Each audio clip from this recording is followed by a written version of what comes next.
Can you hear that silence? It's the city center.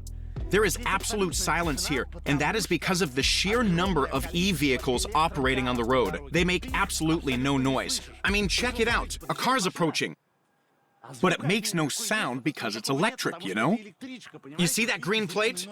And there's another one too. A green license plate. And there's another e-vehicle marked with a green license plate. Electric vehicles do not make any extra noise. And that's why, in the city center, it feels like you're in a park somewhere.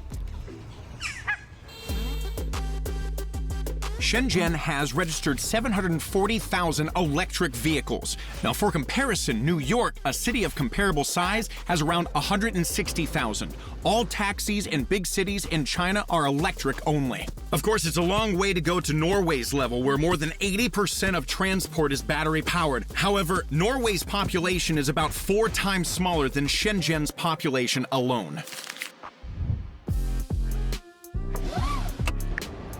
Sergey has lived in China for many years, but for the last 2, he's been dealing with electric cars and has a popular YouTube channel all about them. My last car here was a BMW until 2 or 3 years ago, I guess, when this revolution happened.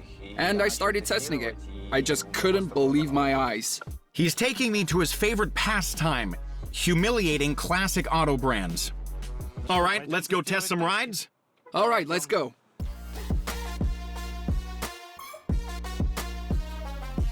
This is a Q8. Why is this part just feel it? It's just rubber. Yeah, it feels like plastic or something. Well, it's the same as in a Volkswagen Golf, the spinning image, and I don't get why. To compare, here's Sergey's Chinese car that is 1.5 times cheaper. And right here, touch it here, and now remember how it felt there. Yeah, it's so soft here, guys. You just want to keep stroking it. It's so smooth, like it's velvety soft. No, it's such a fucking ripoff.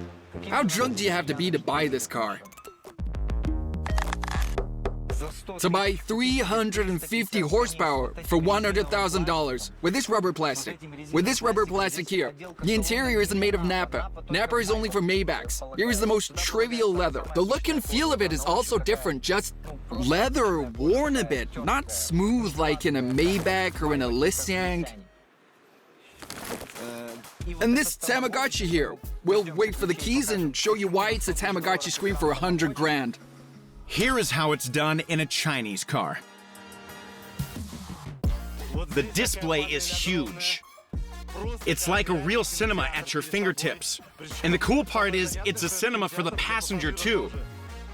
Here, as far as I understand, I can watch some movies. Oh, it's so responsive. I can select movies here, right?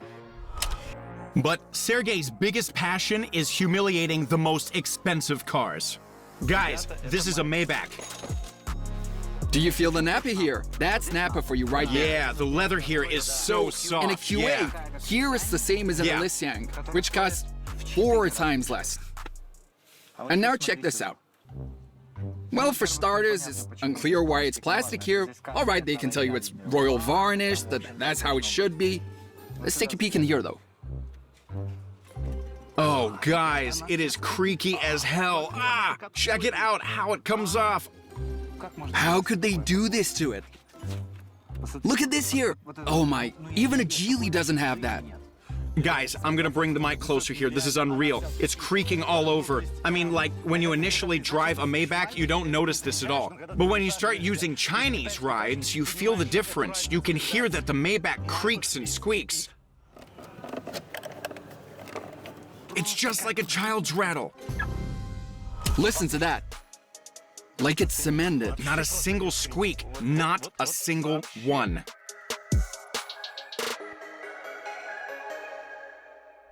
The interior decoration materials are the same, but the assembly here is a disgrace for real. So this means that the assembling quality And so in China is higher than, like, in Germany. it absolutely can be. I mean, that simply can't be the case. Yeah, I guess.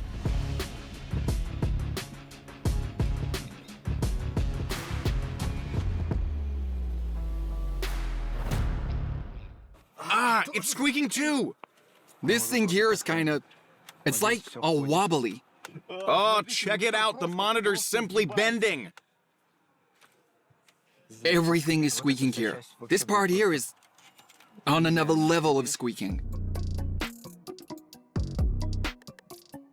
Some weird fans of the brand out there will write in the comments, it's squeaking here because it should be squeaking here, so that in case of an accident for safety reasons, it would easily like wrinkle up like an accordion and you wouldn't get hurt. So why don't Rolls Royces squeak? Check it out. A Mercedes E SUV, no finishers. I have them, they're here too. And this car is more expensive. While the small Zeekr X, did you see that? The door opens and closes on its own, like in a Rolls Royce. $70,000.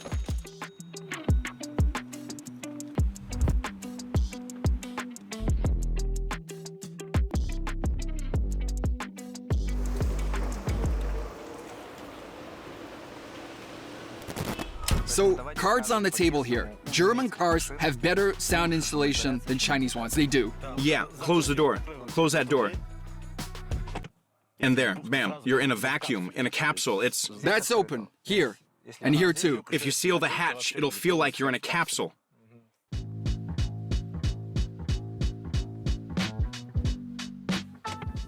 I totally lost where I am. Check how it's lagging.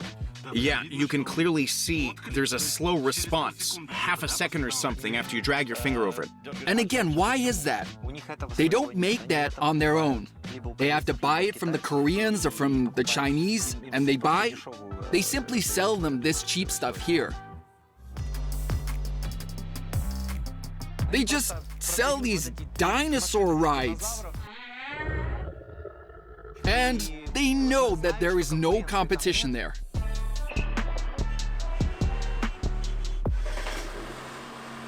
That certainly caught my attention, and I found a wealthy Audi owner in China. His Russian name is Alexei.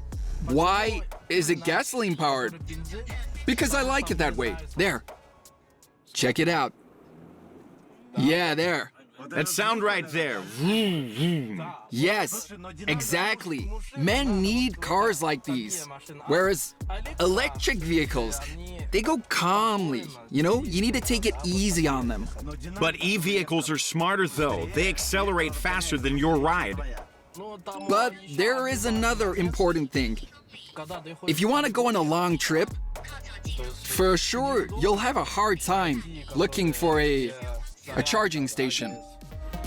However, Alexei's key reason for buying a German car was that in China, they're believed to be classy. Now, I guess this word would resonate with anyone who lived in the USSR, although we imbue it with a slightly different meaning than other nations. In China, classy goods are considered only as ones made abroad. Why did I buy a classy ride? Well, firstly, a classy ride stands for quality, right? The good stuff. And secondly, everybody likes a BMW, a Mercedes, an Audi, and that's why I bought this one. You mean a foreign brand of car, right? A Chinese car isn't a classy one. Right. Well, do you realize that you could buy a Lyseon for the same money? You could buy a Lyseon 7, for instance. If I have to choose between a Lyseon and an Audi, I'll choose the Audi 100%.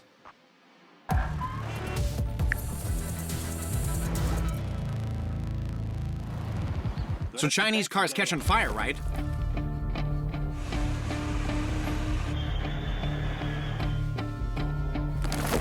Teslas do the same. All e-vehicles sometimes set on fire. It's their thing. Well, now tell me, I mean, how do they light up? Are they... They say you can't extinguish the fire. Once it's on fire, it's game over. So you're like driving and then bam, it just catches fire. No. You have some time to exit the car, you can feel the smell. Do you mean does the car explode? Well, yeah, like is it dangerous for the driver? Well, of course it's dangerous, but I've seen cars flare up on TikTok, but I've never seen any people burning inside a car.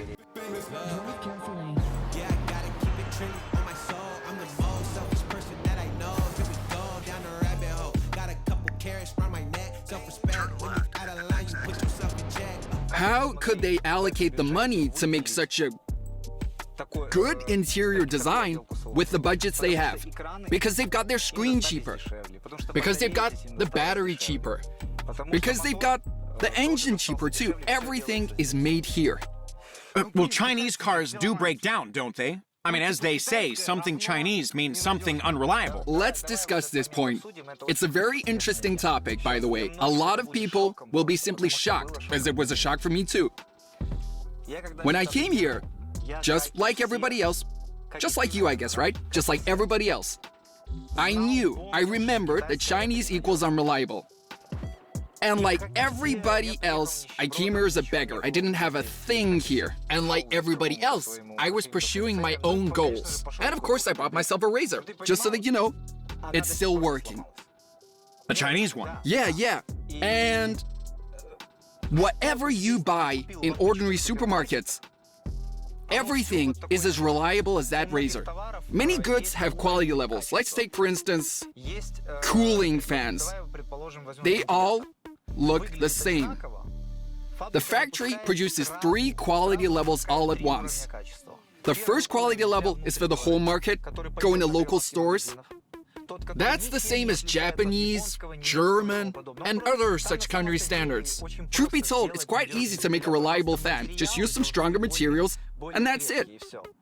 The second level of quality is for products exported to medium-tier countries, and the third level of quality is for Africa, where the locals simply cannot afford anything better. That's basically how it works here. I learned about it when I dabbled in sales a bit myself. I started my own business of sorts. I dove into the system, I networked with our resellers who came here to stock up on supplies. And they told me that when you come to a factory, you should tell them the following: don't give me what you were selling here. We need the very cheapest shit you've got to fool our customers and sell it to them for, we buy everything from you for nothing, and then resell it at home for 3 to 4 times higher the price. So that's how it goes. That's how our resellers taught me to do it here. Thank God I didn't stew in that pot for too long. On my first try, nothing came out of it, really. So I screwed up. I'm not gonna delve into it, it just didn't work out for me. I heard they checking for me, no one checking on me, so I had to go run up a check. I got the message on me, no flexing on me, my attorney gon' call and collect. I had to put all their egos in check. In China, owning a gasoline car is much less economical than owning an electric one. But it's not only about the money. Let's talk about that point first. In China, gas-powered and electric vehicles cost roughly the same. However, e-vehicles are much cheaper to charge and service. Furthermore, almost all e-car manufacturers provide a lifetime warranty. The engine, electronics, gearbox, and the battery, all with a lifetime warranty. The battery has a lifetime warranty? Yes, so all the essential components, but only for the first owner. That's the secret. They know that you will not be driving the same car for the rest of your life. You'll sell it at some point, and the warranty will be void. That's the catch. Anyway, it's nice, you know? You buy a new car, you don't have to worry about a thing here in China. While abroad, you never know. But wait, there's more. To drive a gas-powered car, you need to have special license plates, the blue ones that are for gas cars. And to get these plates, you have to buy them. The difference in cost can be thousands depending on the city, and you have to wait to get them. For instance, how much would a blue license plate cost in Guangzhou? When buying a blue license plate in Guangzhou, you will have paid already for 5 years of insurance concurrently. And then you may have a chance of getting a Guangzhou plate, but there isn't a 100% guarantee. So you can pay for the insurance, but they might not give you the plate? Yeah. How long do you have to wait for the plate? So, in China, we call it Pai Mai. It's a special company which you pay, let's say, 10,000 or 20,000 to, and basically, you buy it. Oh, okay, so you buy a place in the queue not to wait in line, right? That's it. So you're like paying someone to stand in line on your behalf then? So this one time, I was selling my Guangzhou license plate. I had 2 or 3 competing buyers. I could choose and sell it to the highest bidder. What's more, in some big cities, you can drive with a blue license plate only on even or odd days, depending on the last number of your license plate. Now, sometimes gasoline cars from other cities are not allowed to drive through certain streets. It's crazy, whereas there are no such restrictions for the electric green license plates.